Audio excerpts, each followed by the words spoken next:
The question in front of us this morning is, how has that changed with the advent of COVID-19 and the global pandemic? And what shouldn't the NHS be doing to help us to develop our healthcare systems in a post-COVID world? Our chair, I'm very pleased to say, is former UK Health Secretary Stephen Dorrell. Over to you, Stephen, to introduce your panel. Well, Steve, thank you very much, and thank you for the invitation to join you this morning to address this important subject, important to the National Health Service, important in my view also in terms of the contribution that the NHS can make to the global development of healthcare systems. Important actually, not just as a one-way street, because the NHS has a long history of contributing to other healthcare systems, but also learning from other healthcare systems, and engagement with the World Health community is something that to which the NHS can certainly make a contribution, I believe, but also from which the NHS can learn and can draw strength for itself as well. Steve positions this discussion as looking forward beyond the immediate COVID experience. What does that mean for the health service, and how could different parts of our healthcare economy contribute to the development of world healthcare systems looking beyond the immediate COVID pandemic? It's important, of course, as we reflect on that in the current environment, to remember that although we in the UK are seeing sharply declining infection rates and the success of the vaccine rollout program, if you look at it on a global basis, we're very far from through the worst of it, and there are many communities around the world where COVID is not yet or they're dealing with the immediate issues of the COVID pandemic rather than looking beyond it. So remembering the context in which other countries are dealing with this issue, as well as the context in the UK, the purpose of this session is to think about the international relationships of the NHS. How can the NHS draw strength from them? How can it contribute to the development of the world healthcare system? And we're extremely fortunate this morning to be joined by a distinguished panel of contributors, some of whom have worked all their adult lives in the health service. Others have worked with the health service from a private contractor point of view, and indeed been inside and outside the health service at various points in their lives. But I thought what I would do is ask each in turn to introduce themselves and to just offer a 1-minute reflection on the question, what is the key thing, the key change for them over the last 18 months in terms of the contribution and the way that the NHS should engage with the rest of the world. Introduce themselves to offer a brief reflection on that in order to get the conversation going. And I'll go around, if I may, in the order in which each of my colleagues on the panel appear on the screen, with Alistair first, and then I'm going to go to Ataf, and then to Carly Caton. But Alistair first from Imperial College NHS Trust. Alistair. Thank you, Stephen, and good morning, everyone. Thank you for this opportunity to be part of this panel. It's Alistair here. I head up business development for Imperial Private Healthcare, which is the private patient unit for Imperial College NHS Healthcare Trust. I also, I suppose, spearheading our new businesses in international education and consultancy, which is very much the topic for today. I suppose my immediate reflection is twofold. I think the NHS has a duty to contribute to global healthcare, like all healthcare organisations, but we also have a duty to continue to provide excellent care to our patients. Sometimes there's some debate, can you do both? I certainly think, and we'll discuss today, that you can bring those two together in a very much a win-win solution. I'd say the one, within 1 minute or so, what is the key thing that's changed over the last 12 months, 18 months is the NHS adoption of Microsoft Teams. It has literally transformed our ability to communicate globally. So, for example, over the last few months, we are in the closing phases of negotiating one of our, hopefully one of our kind of first big international partnerships. All of it has been done virtually through Microsoft Teams. We would have never been able to have done that before. And I think it's not just the NHS adoption, it's also the global adoption of it and the fact that everyone's engaging with it. The other benefit being is that clinicians can obviously transfer knowledge to other people without necessarily always having to travel to these countries, which is fantastic because it reduces obviously the demand on the clinicians. And it also means they can still contribute to the trust whilst they're international, whilst they're abroad. They can still log in just like we would any other meeting.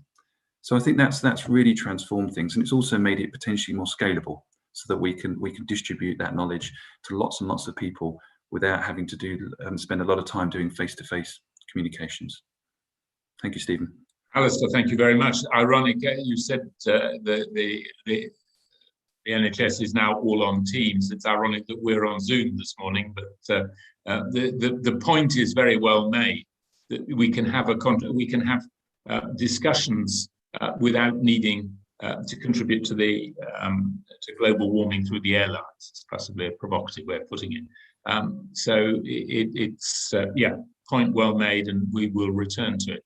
Could we go then virtually across to the other side of London to Ataf Kara, who's a board member at the South London Maudsley NHS Trust. And Ataf, perhaps you could introduce yourself and offer your thoughts as to the immediate step forward. Sure, Stephen. Thank you very much, and welcome to everyone this morning. I'm Altaf Kara. I'm the Director of Strategy and Commercial at South London and Maudsley. And we have been involved in international work, principally in the Middle East, for about 7 years now. I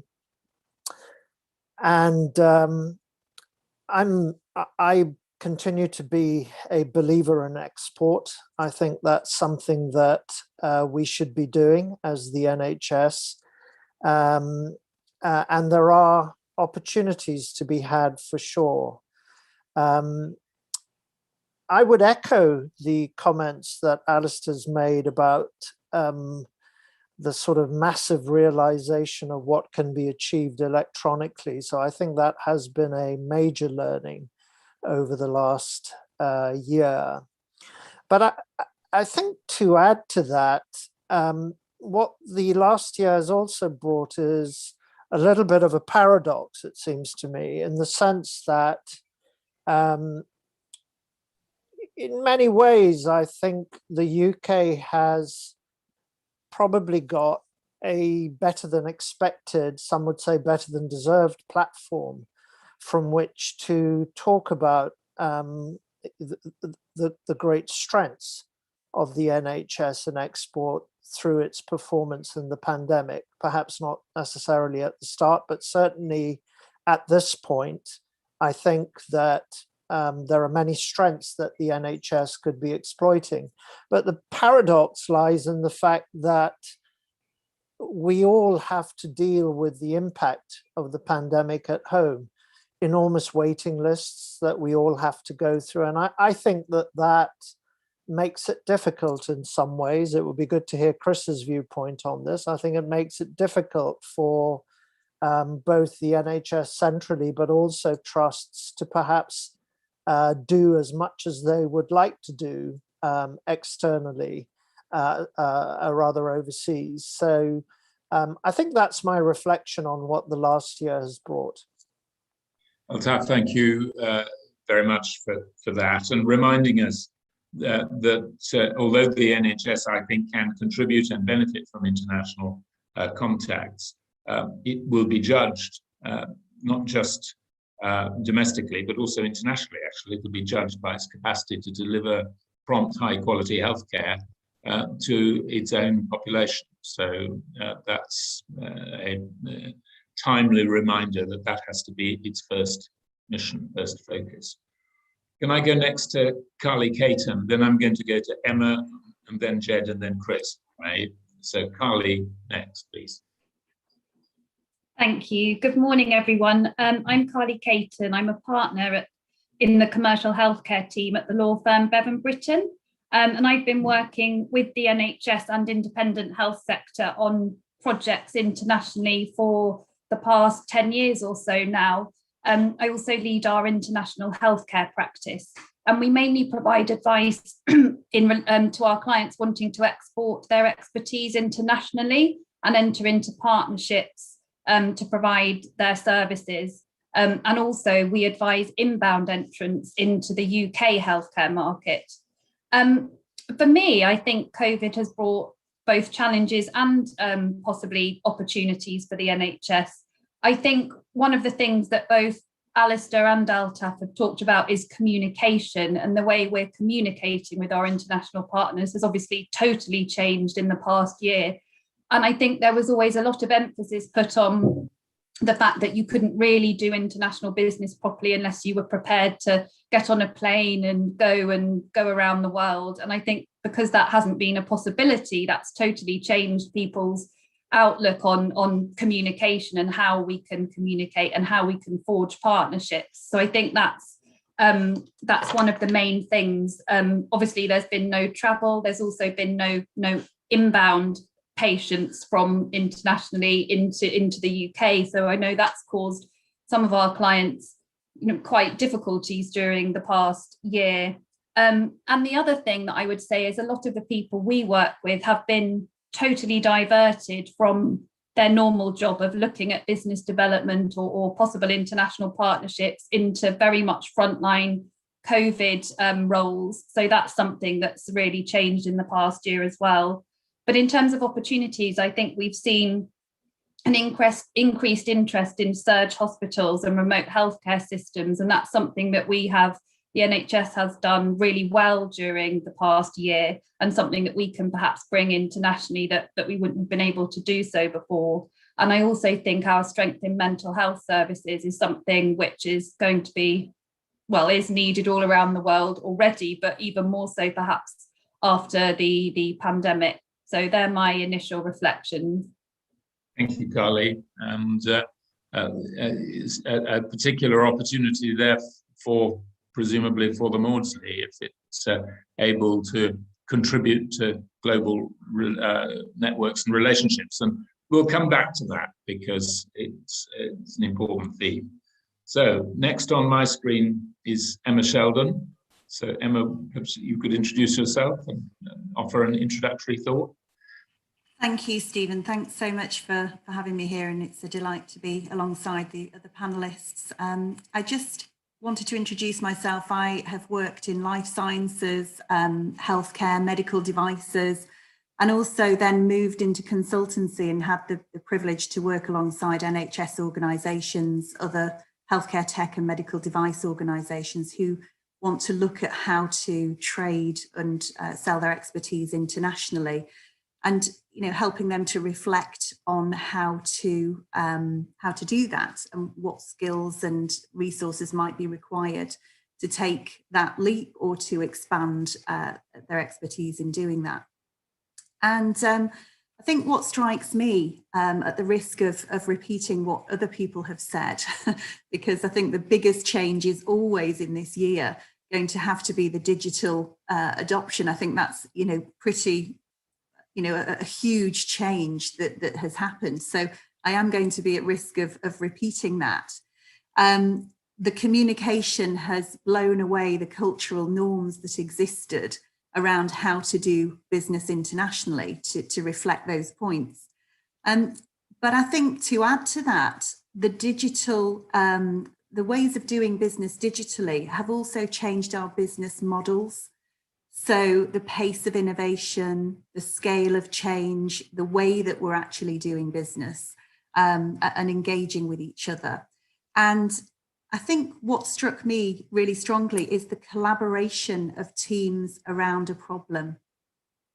It's a very unique situation to all be facing the same problem globally.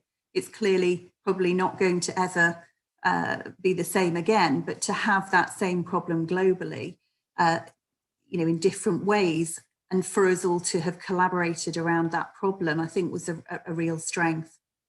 For me, I think what stood out as well was the adoption of digital and the confidence in data, the accelerated confidence that the health service perhaps started to have in the data and using the data. So perhaps coming from being further behind, they've accelerated much more quickly. And I will be interested to see, how will that go forward, and what will happen going forwards. Thank you. Yeah, I think that's a really important point. The adoption of digital, but also refashioning care pathways, refashioning the delivery of health services around different delivery mechanisms, particularly digital. And the contribution digital can make is a theme, I think, which we should focus on in the course of this conversation. In talking about digital communication and the changes that's introduced into the ways we deal with each other over the last 12 months, it gives me a perfect opportunity to say that the way that any member of the audience of this session can communicate with the panel is through the chat function, please. 12 months ago, I then had to explain how the chat function works. I'm sure everybody knows now how the chat function works. So if you have a point you want to put into the conversation or a question you'd like to put to a panelist, please indicate through the chat function that you would like to do so, and the nature of that point, and I will put it to the panelists. So next we go, please, to Jed Bird, who's I believe, Jed, a lifelong clinician within the health service. So you speak from a clinician's point of view first, but with a broader experience since.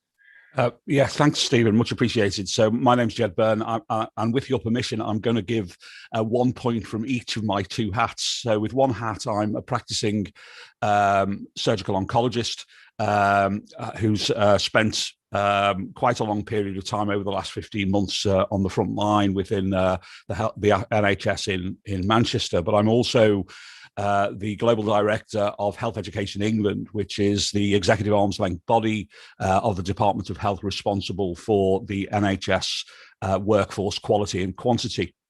And I guess with the sort of system leadership head on, I would support what my colleagues say, but I'd probably reframe it in a different way. I think what I've learned over the last 15 or 16 months is the importance and opportunity and moral obligation for the NHS to focus on the knowledge economy.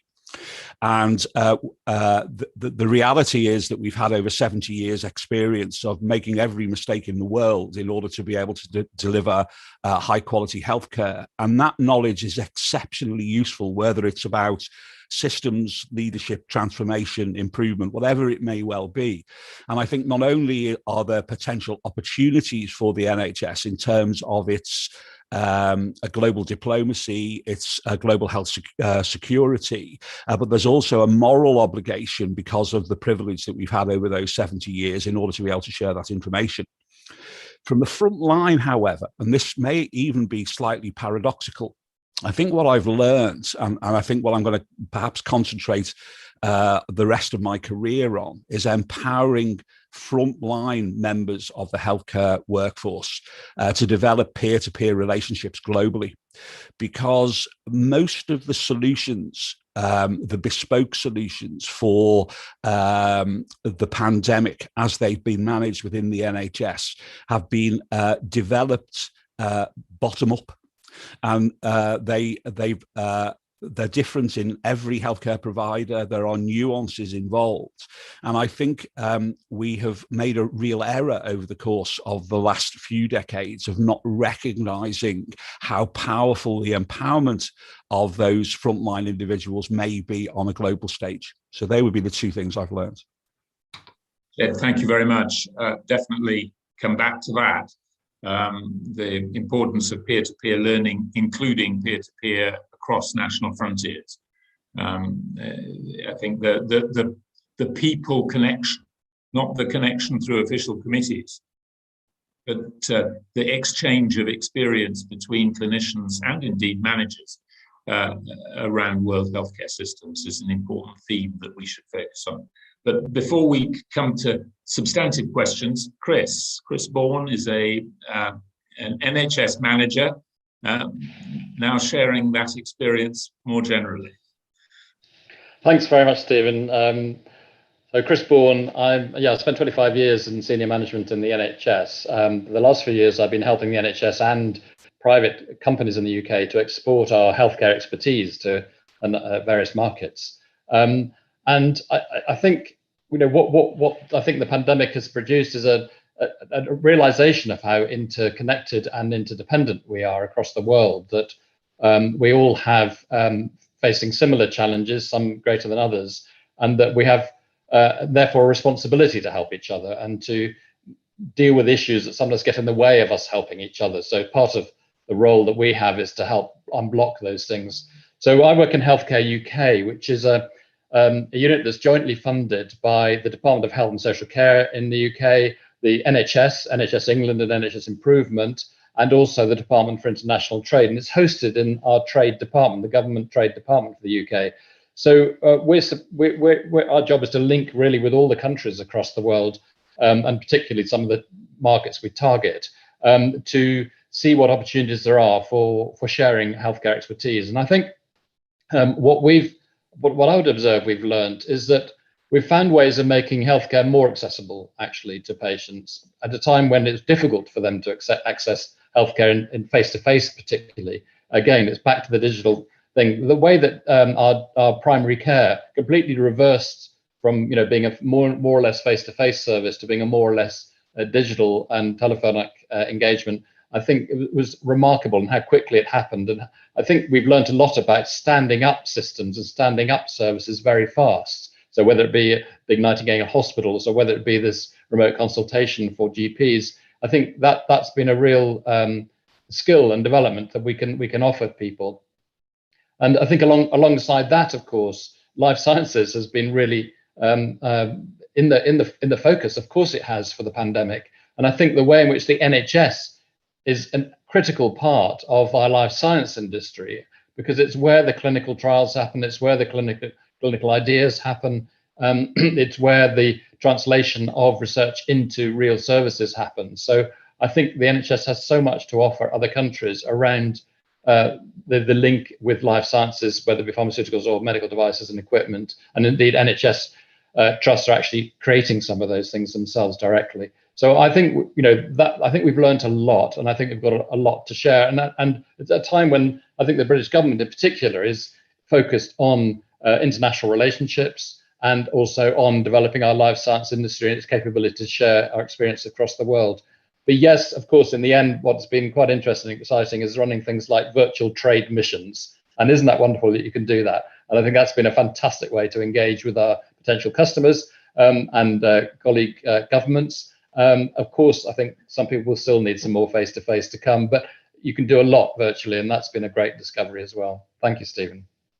Thank you very much, Chris. I'd like to open the kind of the thematic discussion around this concept of changing care pathways, changing ways of delivering healthcare, and the application in particular of digital technology. So Chris and others have mentioned the fact that primary care went from a primarily face-to-face service to a primarily remote service, literally in the matter of a few weeks because it had to. But I wonder the extent to which we've thought beyond that to thinking about how the application of digital technology in our healthcare system gives us the opportunity to rethink traditional relationships, the primary care as the gatekeeper, the referral agency. How do we apply that digital technology? And it seems to me important to do that in the context of this NHS in the global context discussion, because of course exactly the same opportunities arise in other countries, and other countries are thinking through precisely those issues. So I wonder, perhaps could I start with you, Emma?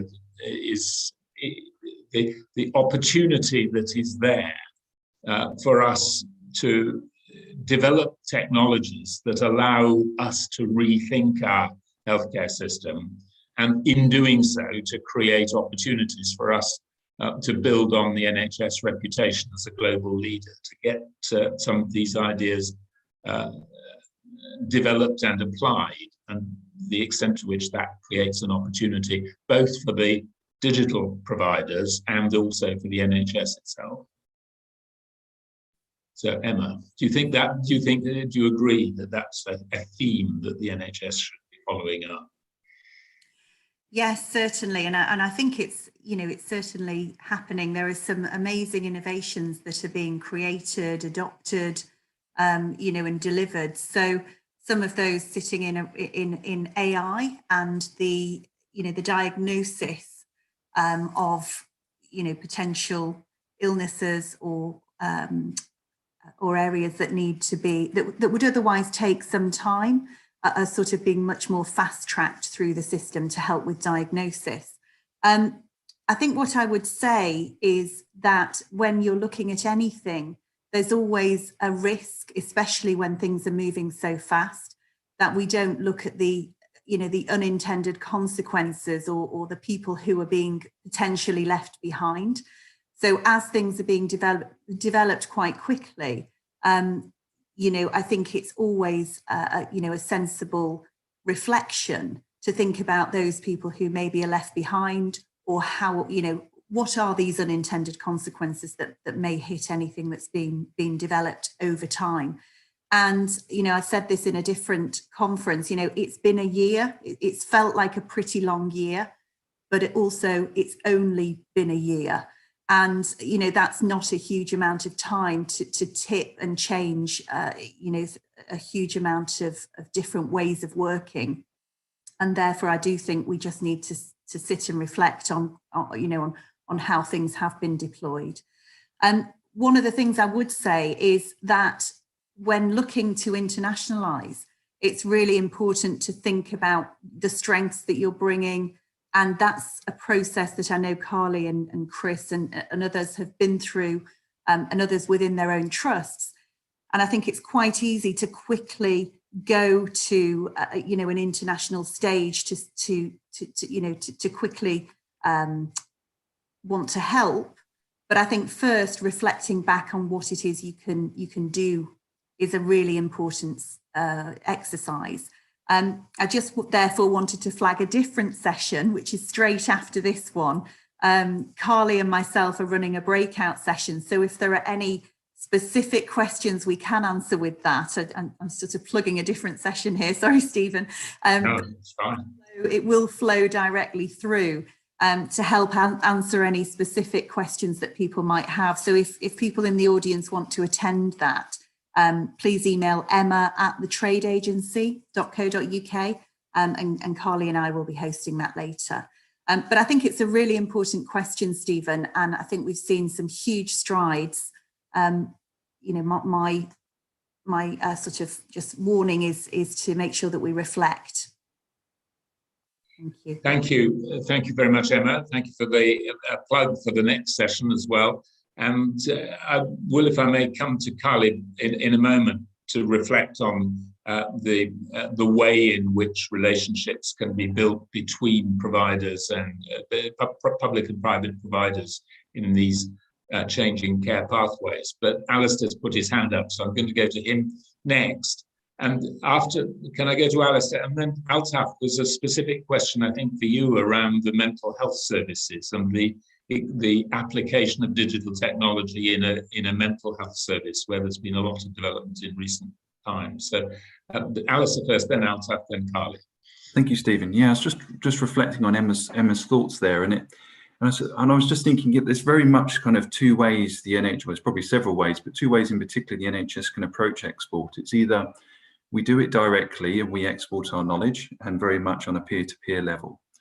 But also from a digital perspective, I think we all have to admit that the NHS isn't necessarily driving a lot of the innovation. The innovation is within the private sector, and it's all about the NHS bringing that knowledge in, and you know, to the point that was made earlier, I think trusts are being much more effective at being a test bed for digital technologies, inviting them in, developing them, breaking them, rebuilding them, making them work. And what's really exciting is when you work with and this goes on to the next conversation around the private sector, is that you develop a product with the private sector, you have an intellectual property arrangement, and then you collectively then export that expertise around the world.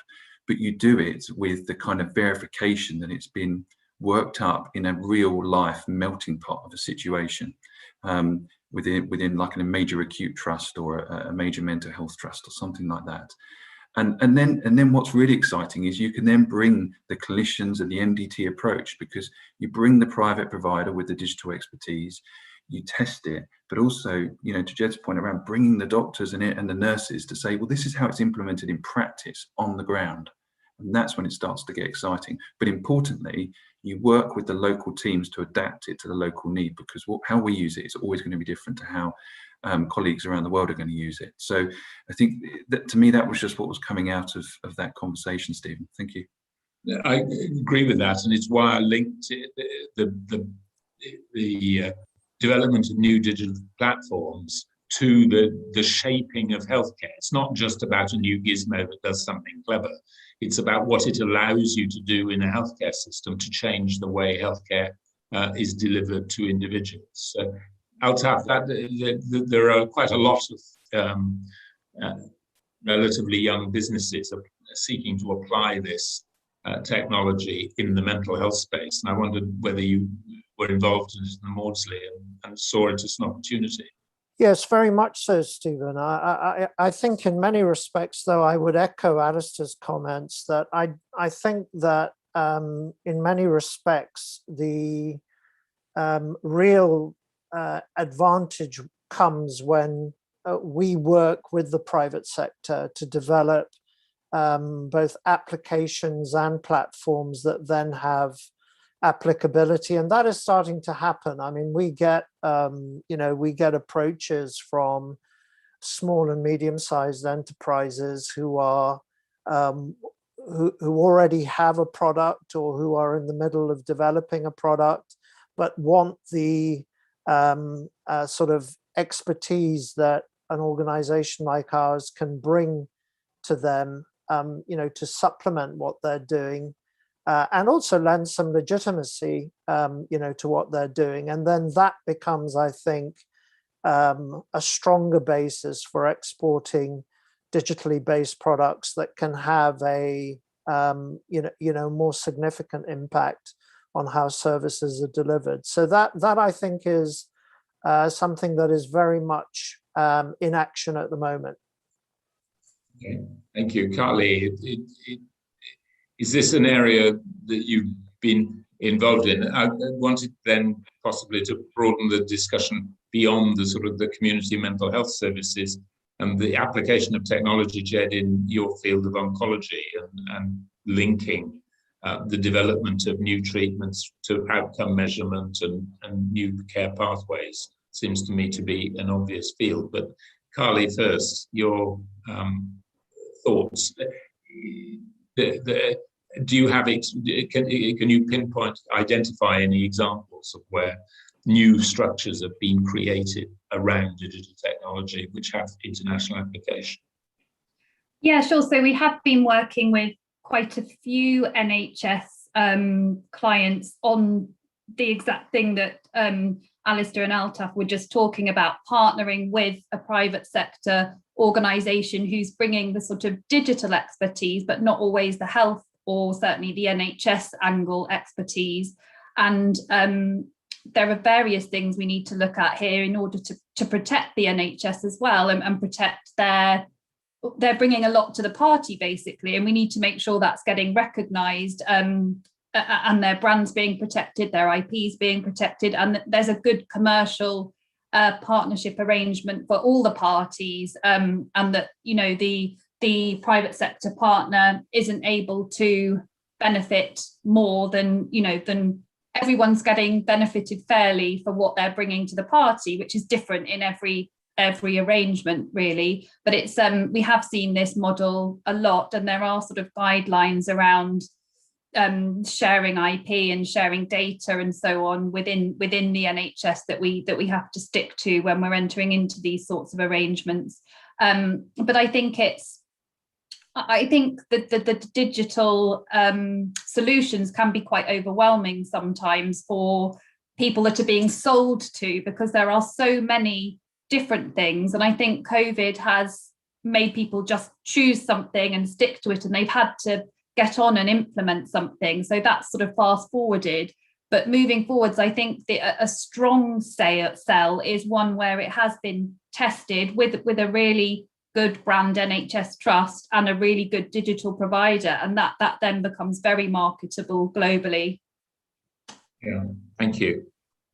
Jed, is this an area you've been engaged with in Manchester in oncology? So just but to support and add initially to what Alistair and Altaf said, I completely accept the fact, and undoubtedly there is a real need for a much closer relationship between the front line of the NHS and SMEs in terms of bench testing activity from a use case perspective. But there's also another gap, which is probably best described as an accelerator function, which I think is missing at the moment, because very often the solutions to problems are in frontline clinicians' head. And I can think of numerous examples of this, actually, but you could look at a sole community midwife in Brixton trying to manage, say, breastfeeding in a culturally difficult situation, who has a solution and has known the solution forever, but she neither has the expertise or backing or platform in order to be able to communicate that solution to those people with knowledge to be able to accelerate that into an SME type environment. So I think that in addition to the test bed, I think one's got to be careful not to negate the potential ideas and solutions that exist on the front line as well. In terms of cancer it really is extremely complicated, and we all know that cancer pathways are a nightmare and very often extensive. And I think the key for me, and this is a caution, and it goes back to something that Emma said, I think the way of doing this on a global stage for the NHS is to start off understanding what the ask is. And there is something about us developing very clear, robust situation analyses and gap analyses between our potential partners and ourselves in terms of what we do and what they do, and working out a way to fill the gaps so that both parties know exactly what is required. I think because of the complexity of the pathway of cancer, it's very, very easy, and I'm relating this to an actual real life experience, to put in a whole series of mammogram machines into a transitional economy, but not having either the workforce to look at it, the technology, or the radiology staff to interpret the x-rays, the people to treat those people that are diagnosed with cancer, and the people to treat those people who are the worried well. And so being able to look at the pathway end to end initially, perform a situation analysis and create an intelligent procurement framework against that, I think is crucial in order to be able to maximize the opportunities. One final thing, which I think is a slightly different subject, but I'm really keen that it comes in. Innovation doesn't just happen from the UK outwards. We've been terribly bad as a system at adopting frugal innovation that has been developed and innovated with our partner countries. And I think as well as developing the pathways for the development of SMEs and larger scale commercial enterprises from the NHS, we should always have one eye on what we can learn from the partner themselves, who very often have come up with solutions which are relevant to us in resource poorer settings than the ones that we have currently. Well, Jed, that's of course a theme that Nigel Crisp, the former chief exec of the Health Service, has made very much his own. That there's and it's why when I introduced this subject, I think the NHS has a huge amount to gain, not just financially by selling expertise, but by learning from other people, being genuinely part of the World Healthcare community, not simply a provider with solutions. And that was the point I wanted to put to you, Chris, really. It's building on what Jed said, that we have to be careful, don't we, in thinking that we tell ourselves we've got the best healthcare system in the world. I'm not sure that what we all know, as a matter of fact, is that although there's some brilliant aspects of it, there's also aspects of it that are less good. And we should be, if we want to engage with partners overseas, we should begin by understanding what their perception of their problem is. Look at it from their point of view, not ours. Chris, that's I noticed you were nodding when Jed said something similar. Yeah, very, very much so. I mean, the benefit, I think, of this international work is certainly not just a commercial relationship. It's absolutely about learning, mutual learning, about making jobs interesting for our staff and staff overseas in the work they do by learning from each other, and also, providing opportunities to do more joint research or evaluation. So there's lots of other benefits than it just being a purely commercial income generating opportunity. And I think we do start with common problems. So we're all facing similar problems, whether it be healthy aging, whether it be non-communicable diseases, particularly in cancer and heart disease and diabetes, for example. We're also facing mental health as an upcoming issue in many countries, which hasn't perhaps been recognised enough yet, but is beginning to be responded to. And new things like precision medicine and the use of genomics, we're all facing some really interesting challenges around that, as well as, of course, managing pandemics. And so I think we do start with a common experience and common challenge. And it's being able then to say, well, what can the NHS help with this? And I agree, it's a lot about, Jed's absolutely right. We need to be clear with customers or with partners what it is they're looking for. And that is quite a long discussion and negotiation. It's quite possible to miss each other in the sort of a cultural difference or language difference. But so that clarification is very important. Totally agree with Jed on that. But once you've got there, you start having a partnership. And what the NHS brings alongside the private sector provider of a digital system or whatever it is this experience of how you make it work, or what the problem was you were trying to solve, how you make it work in situ with, and how you get clinical engagement with it, how you get the roles to change, which is a real challenge in many countries, and as it is in ours, how you get people trained and how you get people to then evaluate what they're doing and think, yes, we can change things. We can actually make it work better. So the best relationship is a long-term relationship where the quality of the service to the patient is the focus, and you're learning together, but you're bringing expertise from the UK, whether it be both the NHS expertise, clinical expertise often, alongside the private sector input that has been either trialed or tested or come up from ideas from the NHS. So it is that long-term partnerships we're trying to develop. Sometimes it's shorter, but really trying to, and that could be with private providers as well as, of course, with governments. And the other area, of course, is in the whole way in which we run our system. Yes, we've got challenges and issues, but everyone's got the same question. How do you ensure quality across the healthcare system? How do you decide which drugs and devices to use? How do you get your workforce designed, developed, and trained? How do you run public health programs in a way that really is effective? So we've got huge experience in that, and I think again there's adaptation, and we have to be sensitive and to differences, but we also have to and recognise we're going to learn together. But we have got a lot to offer, and I'm very keen that we increase that. Obviously, we have to focus on the UK's COVID and COVID recovery, but I think there's real opportunity here as well, as we've learned to respond to some of those challenges. We've talked, of course, in this conversation so far, I sort of led off by suggesting we reflect on the role that digital technology, but also, as Chris reminds us, changing pharmaceutical technology, genetic technology as well, in redesigning healthcare systems. But that, in the end, it isn't the technology that delivers the care, it's a people business.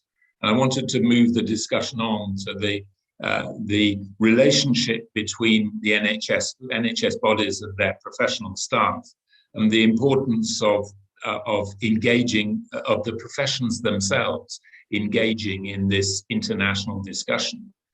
Because the trap of we're rightly proud of the health service. I've always believed the trap in our pride about the health service is that we believe somehow that all the best solutions are homegrown.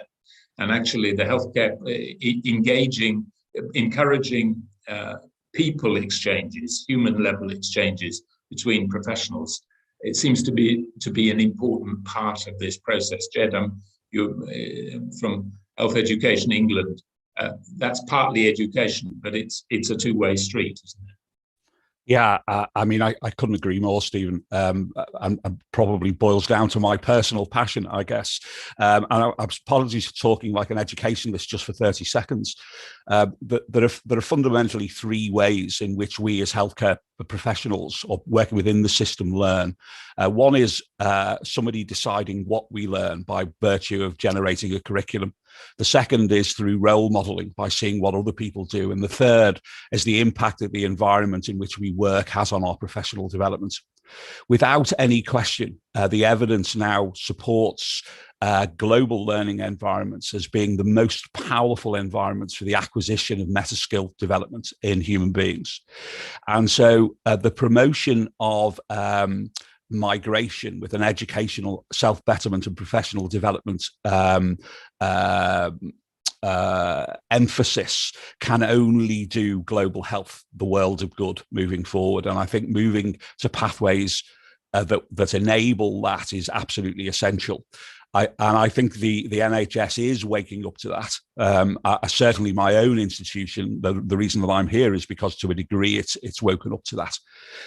Having said all of that, relationships can be developed and sustained technologically. And at the same time as the evidence for physical migratory activity is developing, there's also a body of evidence that shows that action learning sets and community of practices that are both moderated, subject specific, and exist across international borders can have equal impact in terms of mutual health system strengthening. So, you know, health is about people. We still spend 75% of our entire world's expenditure on people. Digitalization provides improved platforms for relationship development, but ultimately it's going to boil down to that people thing. And I mean, in a sense, we've got three untypical NHS institutions represented on this call in the University of Manchester, Imperial College and the Maudsley, all of which have global reputations.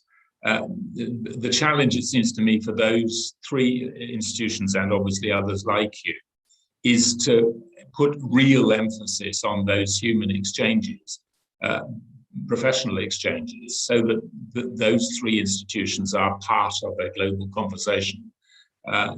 There's clearly a further challenge, which is that what we don't want is the academic stars contributing in that discussion at global conferences, and then Barchester General feeling that it lives in a different planet. And there's an exchange challenge within the NHS as well. And, Alistair, that I would hope is something that is recognised in Imperial.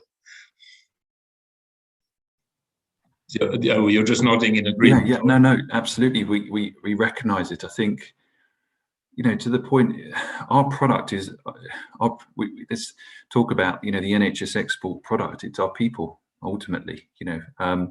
So, and we're very much of the feeling that it's all around peer-to-peer. And this comes back to what is a sustainable kind of opportunity for us. And for us, it's working with international organizations that have a team, an expert team on the other side, that we can collectively, on a peer-to-peer level, transfer knowledge between two organizations. And for that knowledge to then be dispersed locally but adapted. That to me is our sweet spot. What we're keeping away from is situations where someone comes to us and it's profit driven. It's not about quality impact. We want projects which you can measure the impact, because we want to celebrate. We want to go back to our non-execs, our lay forum of patients and celebrate the fact that the trust has contributed to healthcare development globally. It's not, yes, we've generated some income, but we want to be able to measure that impact. And we think peer-to-peer, working with expert teams on either side is the way of doing that. What we want to stay away from is where we get a situation where we've got a problem, can you fix it? But also, can you continue to run that problem? But it's unsustainable for us. We can't be involved in that. We will work with you to try and work up a solution. But ultimately, the local providers need to run with this. It needs to be a sustainable kind of opportunity. So that's I suppose, hopefully that kind of gives a feel for where we're going as a trust with these things. Well, it suggests that Imperial sees itself as a partner organisation for other trusts, other healthcare providers, academic healthcare providers with a similar ambition in other systems. Yeah. So that there's a commitment to joint learning, joint development, but equally a commitment within their local healthcare systems that it isn't just, as I said, a kind of global conference between experts. This isn't the medical version of Davos, if I can put it that way. This is creating a healthcare community that connects with local people as well. Absolutely, Stephen. What we're seeing interest in is things like nurse competencies. This is the real frontline situation of how do you run your nurse competencies? What do they look like? How do you audit them? How do you check them? Train the trainer. This is all very tangible, practical. This is what we do. And this is I suppose you're touching on another point around a lot of the NHS trusts have a very close affiliation to university institutions, and it's around picking out what is the difference in our offer and also working together. We've obviously got a very world famous university attached to us. Their offer is academic, formal courses, training, things like that. What do? We provide training and education around the clinical environment, pulling together multidisciplinary teams of allied health professionals, nurses, doctors, all working together to solve a solution, but on a very practical level. This is what you do within a clinical, this is what we do in a clinical environment. Let's see if we can adapt it to suit your situation. There's a very distinctive offer, but where it's really potent for the UK is where you bring together that kind of hands-on hospital experience with your academic colleges, then the private sector, and then potentially, and then exporting collectively a solution. Well, and I speak in fact as among the hats I wear as a non-exec director at King's Health Partners, which is obviously with Maudsley and Altaf, and we admire Imperial from across London, but we seek to do it better in the positive sense of competition as well. So Altaf, I just ask you to apply these thoughts in the world of mental health and psychiatry and the mental health clinical disciplines. It's exactly the same from the Maudsley working in King's Health Partners, as Alistair just described it with Imperial. Yes, I think it is, Stephen. I might contribute another thought. I think there are sort of stages in the development of an exchange, let me put it that way, in an overseas environment. I think to start with, something starts, and at that stage, the UK-based exporter, relies quite a lot on its own people, and that's quite difficult, and it creates capacity issues and so on. But you get then to a place where what is being what you're trying to do is to create an operational capacity with your partners that depends on, to some degree, standard operating procedures, and you're recruiting locally much more than you would potentially at the start. But I think the third stage is quite interesting, and that's the stage that we are trying to shape, which is how do you bring the full force of a academic health and science partnership to the environment in which you operate. So in our case, you mentioned King's Health Partners. How do we get the full impact of research training and training and education, as well as clinical care, to the to the environment in which we work? And I think it's all about how you work with your partner. It's how you work with local universities. And I'm not sure we have the answer for that, but I think that is where the answer lies. Otherwise, I think we end up diminishing our impact in that geography. So it's very important to get that model right. And I think that it's actually quite exciting about how you achieve that in a sustainable way. Thank you. Carly's put her hand up. So Carly, it's the creating these relationships, partnerships, I would like to think would be an opportunity for professional services such as yours. Yeah, I was actually going to come in on the point you made, Stephen, about other NHS organisations, and we've obviously got sort of specialist trusts and big brand trusts on this call, and just do all NHS organisations have these same opportunities, basically, is a really interesting point, isn't it? And or should they all be doing it, and can they all do it? Do they all have an international offer, perhaps? And will our international partners want to buy from every or partner with every type of NHS trust, or are there quite specific ones that people actually want? So that was just more of a sort of a comment, and perhaps other people might want to come in on that, because not all NHS organisations have a university attached, or sort of the ability or the bandwidth, or the need or desire to enter into these international partnerships. Well, Jed put his hand up, and Chris was nodding as you were speaking. So could I go to Jed and then yeah, I wonder whether Chris is going to say the same thing as I am. The NHS is currently reorganising itself into integrated health and care systems on a geographical level, and I think one eye of that development has been in answering the question posed by yourself and Carly, Stephen. We have 2 pilot programmes at the moment in 2 of those ICSs, looking at what the impact of globalisation generally might be on that local population. Basically, looking at 2 separate offers. One is an offer of globalization to the frontline workforce, but also what potential global position can the ICS system, the system of that ICS, adopt in order to promote its impact on a global stage. Now, the reality is that the ICS system moves the smaller provider into membership of a much larger group, or a potentially active group. And I think Carly is absolutely right that there is a critical mass of healthcare provision within the NHS which has value in engaging globally. And I think the development of ICSs may well provide that. Oh, well, it certainly would be it'd be a big step forward if they did, should we put it that way?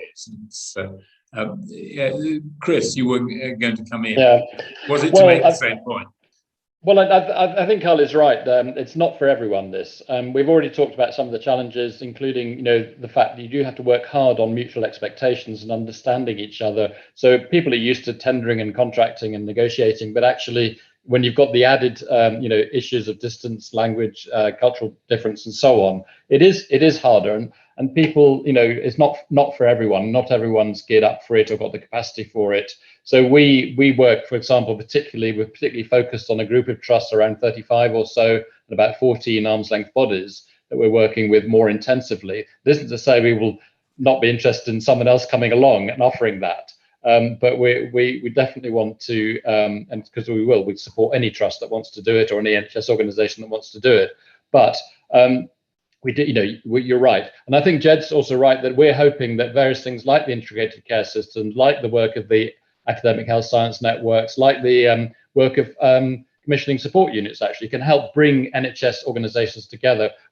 I'm running this thing called the Export Collaborative, and it's all about trying to get the NHS to collaborate together as well as with other partners, so like the private sector and universities. So I hope that we can see more collaboration. And I think there is a lot of help out there as well.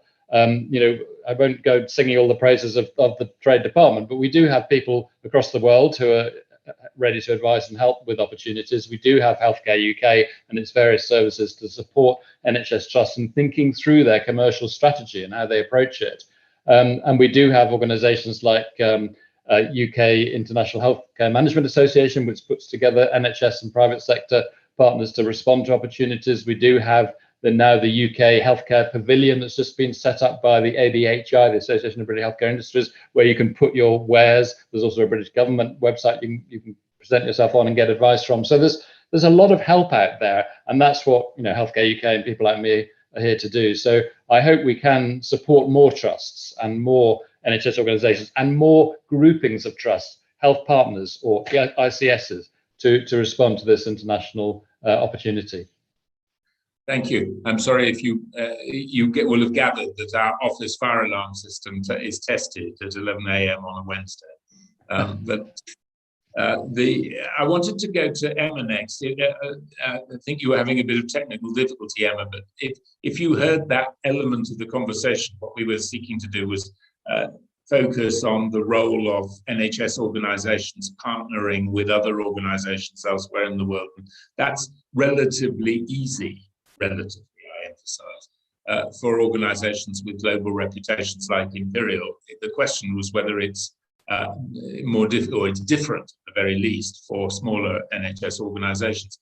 The point I was going to touch on was that even an organisation, an NHS organisation, which I perhaps slightly dismissively described as Barchester General, that isn't associated with a global university, can be and often is associated with private sector partners who are engaged in the development of new ideas, in the development of technology. And actually, it's important, it seems to me, in thinking about the UK healthcare offer in a global marketplace, to recognise the strength of our public sector brands, but also to recognise the value that can come from a private sector connection. I thought maybe a theme that you would perhaps strike chords with you. Yes, thanks, Stephen. I think I might answer that by talking about the business that I was in, which was an SME, sort of mid-sized business, and we expanded into roughly 50 international markets. And I think what did surprise me at the time was that an organisation as small as ours was sort of able to make such strides internationally. And, perhaps reflecting when I was working with the boards of NHS trusts, comparatively such large organisations, and just reflecting, on the difference there and what maybe we could learn from each other.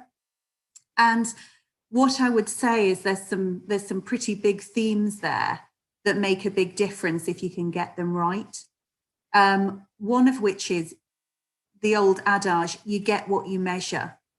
And if we're measuring international success by UK measurement standards, then we're not going to be as successful as we otherwise would. And I think that if the board of an NHS trust, which is quite rightly focused on UK business, doesn't have a kind of reflection as they move into international business of what differences success might look like when trading or working or engaging internationally, that could be a barrier. So I think engaging with the board up front to really understand what success looks like for the board and what risk is, they're happy to take.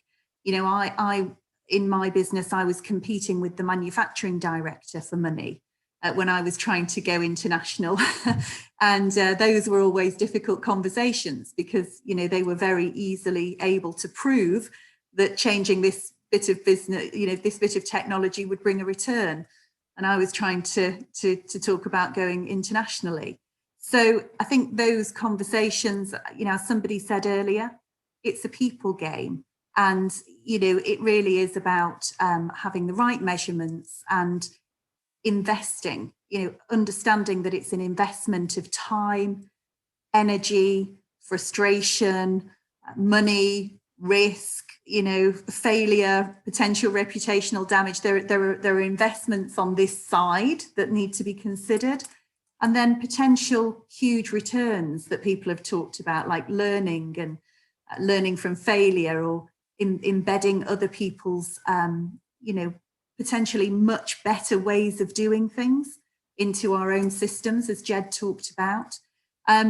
So, I've answered that in a little bit of an SME focused way, but I think the lessons to apply are really about making sure that you apply the right kind of thinking to a new way of doing things. And the point that's sort of underlying this conversation, seems to me, is that wherever you work in healthcare, whether it's in Imperial or the University of Manchester, or whether it's in any part of a primary care or a mental health trust, any part of the health service, you're working in a global health community. And the challenge is there's a risk in any healthcare organization, particularly smaller ones, that they become isolated. Professional isolation is the opposite of what we're talking about. And so the point that I guess I'm seeking to draw out is the proposition that the NHS should engage in the global, as part of the global health community. Yes, it's income generation. Yes, it's contributing to other countries' healthcare systems. But actually, it's hugely important that it's seen by trust boards and NHS management as part of enriching healthcare delivery in local communities in the UK as well. This is not,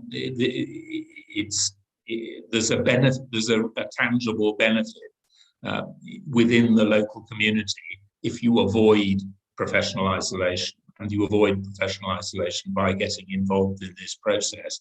The point that I was seeking to draw out is that there are several different ways into it through the official bodies, but also through partnering with private sector organisations that may be an SME, as you were describing, Emma, but maybe a large global company doing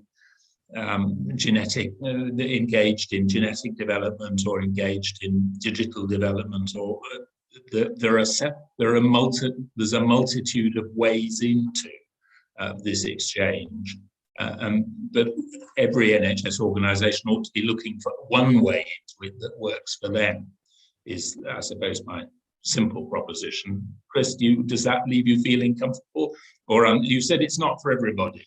I suppose I'm gently wondering if an NHS organisation says, well, actually, foreign's not for us. Are they serving their local patients? Well, I think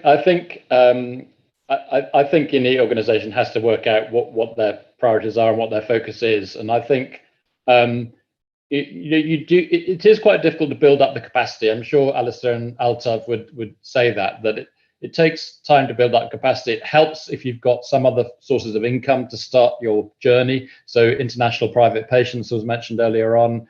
Obviously produce some income which can be used, some of the surplus can be used to invest in your capacity to do this work, because you do have to think about it. It does need a bit of board time. It does need people to work through a strategy. And obviously, as with going for any new business, you have some things which don't come off. So you have to be ready for that and take some time over it. And some trusts, I think, smaller trusts may find that really difficult. But I think all trusts, I always recommend someone to walk around their trust and look at it with new eyes and say, what have we got here? What's special about what we do? Yes, a lot of it's very good day-to-day stuff, but actually most trusts have got often a very niche offering. We've got one trust that actually is majored in developing a little subsidiary that works on particular pharmaceutical products, for example. Now, you wouldn't have thought that as an NHS industry, as it were, but every trust has got something, and I think it's worth looking at what people have got and what they can share, either either philanthropically or through things like development programs, like the Better Health Program, or through commercial opportunities. So I think it's often starting with a smaller niche, a particular subset of a specialty or whatever, or a particular innovation you think you've developed in your trust or along in your local health community. So I would always recommend people to have a look at what they've got, partly to celebrate it amongst yourselves and with your own staff and your community, but also to say, actually, this could be something we can valuably share with the rest of the world. And I would always encourage people to think about that. But it does take effort and time, as Alistair and Altav will say, to actually put together the package and negotiate it and come and actually provide a service to another provider, especially if it's in another country. So I just want to caution people thinking it can be done on a Friday afternoon. It can't. Yeah, no, that point is well made. But equally, the challenge, I guess, I think we're saying roughly the same thing. If you walk around your trust and you think, actually, there's nothing here of which I'm really proud, I think the next thing you should do is look in the mirror and say, what should you do with the next stage of your life? So, absolutely right. Carly. Thank you. Yes, I just wanted to echo what Chris was saying. And I think that a real key is not trying to be all things to all people, not trying to react to every single approach you might get from potential international partners, but really working out what is your offer, what is your strategy, what would you like to try and do, what can you share that will be valuable and gain that will be valuable from others, and then sort of putting in your time and efforts, which is normally limited for people, and they have other things to do as well, and just really focusing on those things. And of all the clients I advise in this space, those are the ones that are the most successful, that really do understand the value of their offer and what it is, and it doesn't have to be everything for everyone. So what we're saying, I think, in different words, is focus, identify the things that are your core strengths, identify what you're really good at, and then ask yourself how you can make yourself even better there, because that will have knock-on effects elsewhere in your organisation. Altav.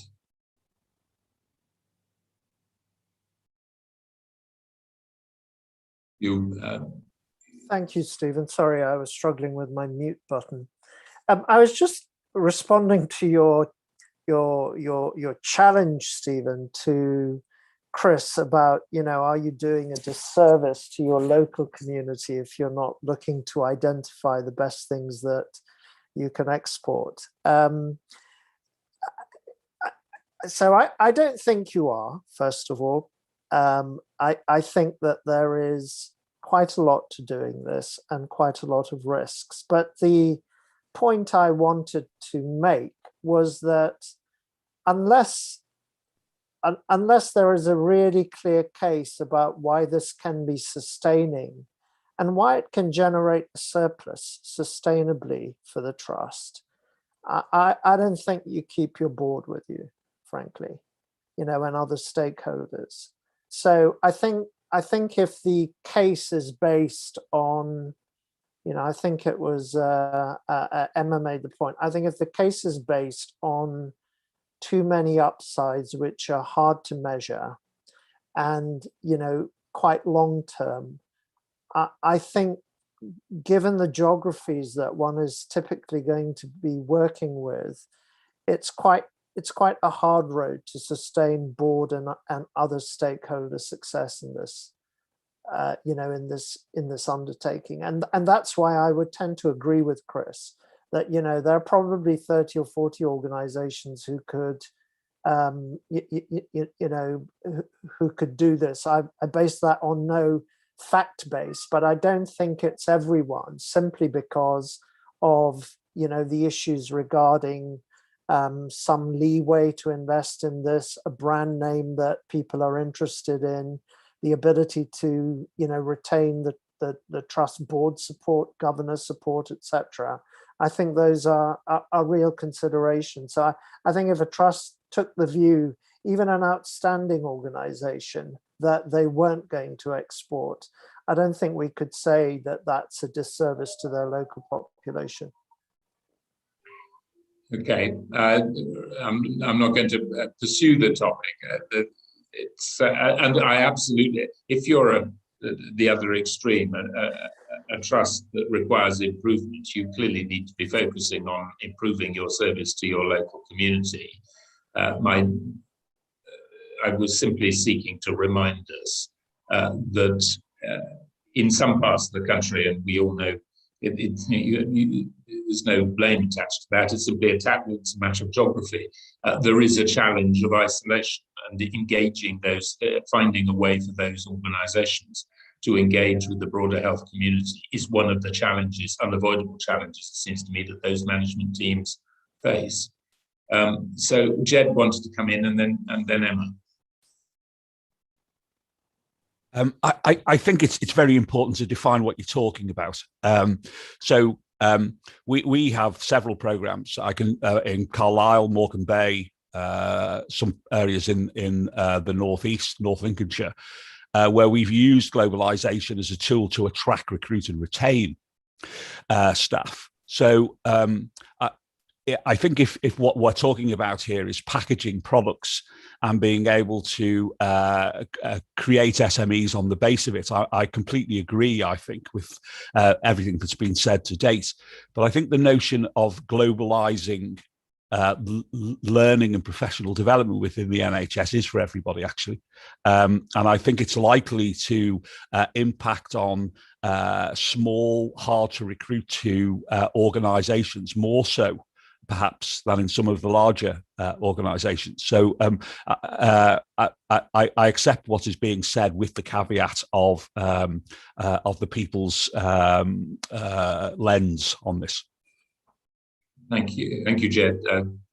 You named some of the trusts that were in my, or some of the areas from individual trusts that were in my mind. It's the hard to recruit to places that you need to make those professionally rewarding places to work. Emma. Yes, I just wanted to say that I agree, and I think that so many people have put in some very, very sensible ways of thinking about doing international business, or thinking whether you can or you can't do international business. We could almost take the comments that people have made and put them into a list of things you need to decide whether you are able to provide or not, or want to provide or not, or have the capacity to provide or not. And so I just comment that really is a sensible list, and you can do two things with that list. You can prepare with it to decide whether you want to go ahead, or once you've gone ahead, you can reflect and decide whether it was something you want to continue or whether it was successful. So I just say that, these things are, I completely agree with Jed. I think that the richness that comes from engaging internationally can't be replicated. But if you're going as a project, there are some very distinct activities you can do to decide on your way forward. And in truth, the two propositions you started with are not mutually exclusive, are they? You focus on where you think there's a real opportunity, and don't try and be all things to all people.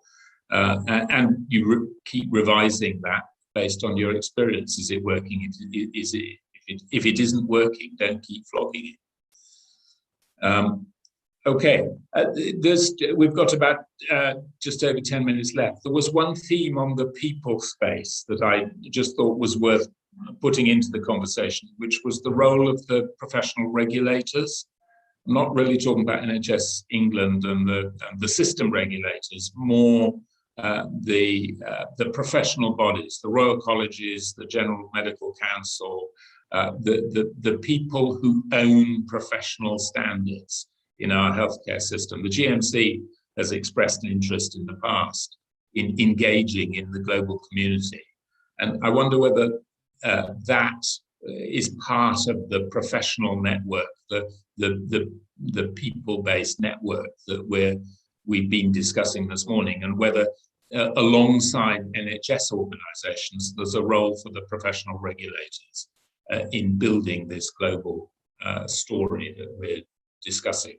Jed, is that a subject Yes, so I think you need to separate them between the professional colleges and the regulators and arm's length bodies. So all of the colleges, the medical colleges, Royal College of Midwifery, Pharmaceutical Society, and Royal College of Nursing have a global strategy. Some of them are more active than others. Some of them have been more successful in terms of developing both opportunities for commercial gain, but also relationships than others. And of course, some of the colleges are much bigger than others as well. But all of them are very enthusiastically working in this space. I think it's been more difficult for the regulators, and I think the Better Health Programme, which I think Chris alluded to before, has demonstrated a way in for regulators and organisations such as the National Institute of Health and Care Excellence, where, as part of an NHS sort of joint approach to government relationships, we can bring in that whole experience, if you like, of regulatory activity. There is another area that the regulators are involved in, which is sort of the corollary to what I'm talking about. And that is, of course, that they do very often hold the barriers and develop the pathways for migration, both internally and externally. And I think the regulators over the course of the last few years have moved a long way in order to be able to work with the NHS to recognise the importance of that migration. So absolutely, I think a lot of them are already in this space, but I think a lot more could be done. Alistair, is that in your role at Imperial, is that a theme that you've worked on, or is? Yeah, it certainly is, Stephen. I think we're very mindful the Royal Colleges have an international footprint, and we've been out there internationally working alongside them. But I think that's the real art to this, Stephen. That's hopefully what we're all working towards, is instead of us all looking internally and saying, how can we export, I think we've got to very much work in collaboration as a UK healthcare kind of ecosystem of NHS, academic, kind of, you've got the colleges, you've got the regulator, and collectively we've got an incredible product. And I think it's just, how can we work together to provide solutions, but not, bottom-up solutions to healthcare issues globally. And I think for me but the first thing is for the NHS in particular, and this is my job, is to understand in that ecosystem what exactly does the NHS own from an IP perspective that we are really good at doing, and put that into a product which could potentially be used in isolation, but also potentially, you start to bolt on other elements of the system to it. And don't forget the private sector in that, in some ways providing the gel around it. So I think for me that's really important. And I think if we can do that and show impact, that will hopefully, and this is probably my final point I want to just raise, is gain confidence in this. I think for me that's so important, is we're a little bit, do we do this, do we not? And I think it's just confidence. We need to celebrate what we're trying to achieve, and I think, and be confident and go forward as a UK healthcare system, and work together, not against each other. Confident, go forward, working together, coordinated presumably from someone in Whitehall, whether it be the Department of International Trade or the Department of Health and Social Care. Perhaps come to you. What I'm going to suggest is that we've got 7 minutes left. So we go round sort of 1 minute each as sort of final reflection. Then I'm going to ask Steve Gardner to close the session. So Emma, can I come to you first, and then to Altaf, and then to Carly, then to Jed, and then to Chris, perhaps in that order. So Emma. Yeah, thanks, Stephen. I think it's just been a very, very wide-ranging and interesting discussion. So thank you for chairing that so well. I think my final reflections have to just relate to guiding people to the breakout session. You can be more engaged with some of the issues that we've been reflecting on, and perhaps become part of a participatory conversation rather than just listening to us, to bring anything that you want to discuss that might be on your agenda at the moment, and Carly and I can have a chance to sort of discuss some of those things with you, which might bring some of these discussions to life, either, even further for you, we're happy to try and answer some of those. In reflection, I would just say thanks again, and delighted to be part of it. Thank you. Thank you very much, Altaf. Well, delighted to be part of the discussion, Stephen. Very interesting conversation. I think we're still in a pioneering stage in all of this, if I'm honest. If we were serious about a really large NHS exporting business, I think we would seek to create some investment capability centrally, potentially, working in a networked way with a balance sheet. That's quite difficult to do when you're sorting out massive backlogs at home. And therefore, I don't think that is going to happen for a little while. But I think if you think about, I don't know, £100 billion organization seeking to set an export target, there would be an investment capability with that if one were kind of really going for this. So I'm sure that will come at some stage. Meanwhile, we have to ensure that the urgent doesn't squeeze out the important. Okay, Carly. Feel free to give another plug to the next session, Carly, please. Yes.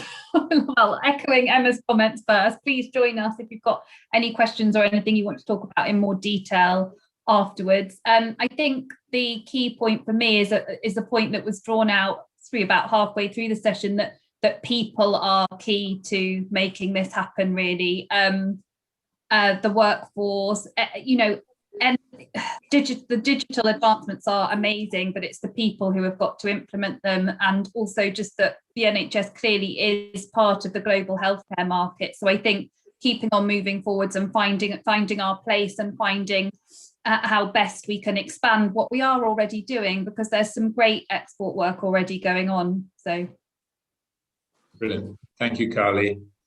Jed, do you want? I'm going to give the last word to Chris Bourne, the man from the ministry. So, you want to? Okay.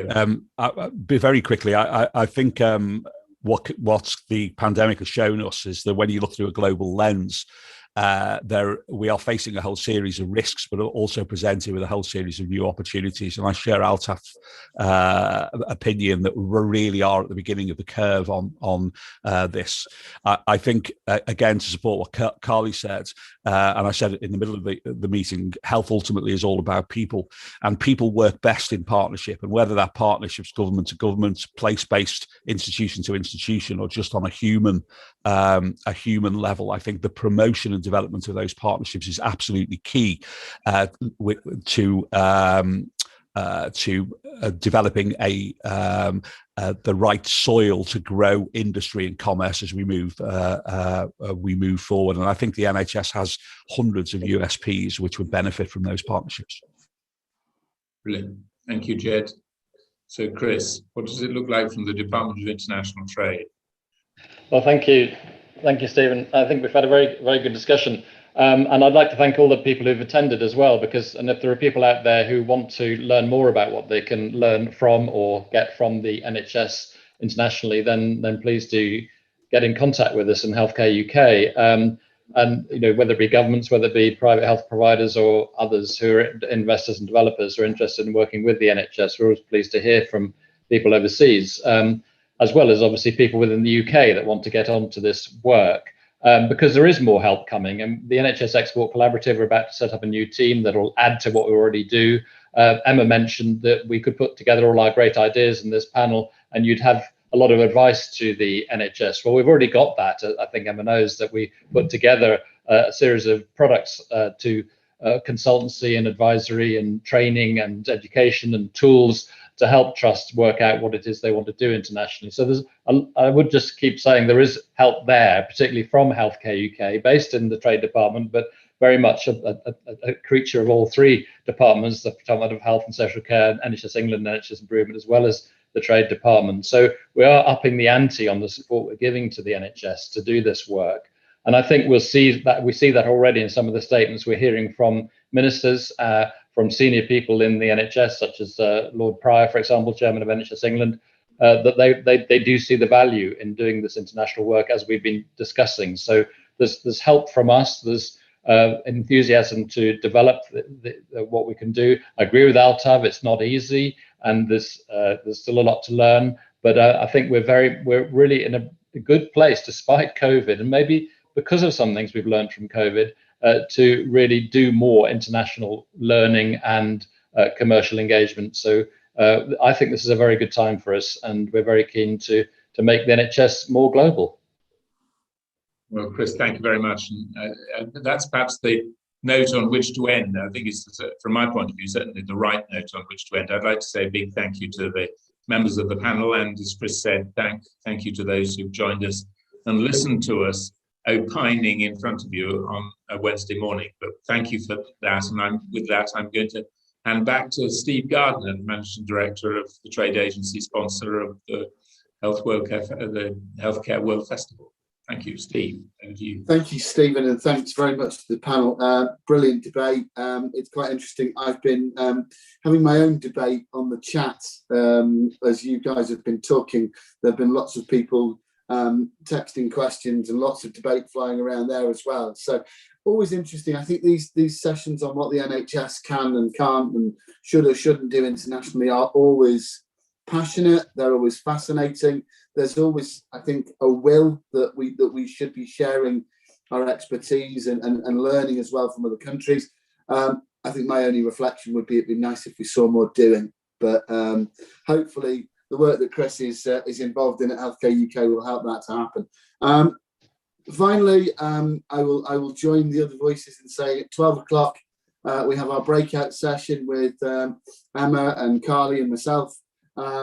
If you haven't already emailed Emma at tradeagency.co.uk to get yourself an invite to that, please do. I think it'll be a great opportunity for an interactive conversation with what I think will be a slightly larger group. Thank you, Stephen, for stepping in and sharing both today's panel, which was a little bit more ordered, I think, than yesterday's aid funding panel, where we were being mobbed by the Kenyan government. But yeah, brilliant debate. Thank you so much. That's it for this week for the festival, apart from today's breakout session. Next week, we have sessions on healthcare in the Middle East and the development of public-private partnerships in that region of the world, and a session on the future of healthcare in Africa in post-COVID. So join us, please, next week for those. Thank you so much for attending today, and hope to see a lot of you at the breakout sessions shortly. Thanks very much, and goodbye. Thank you.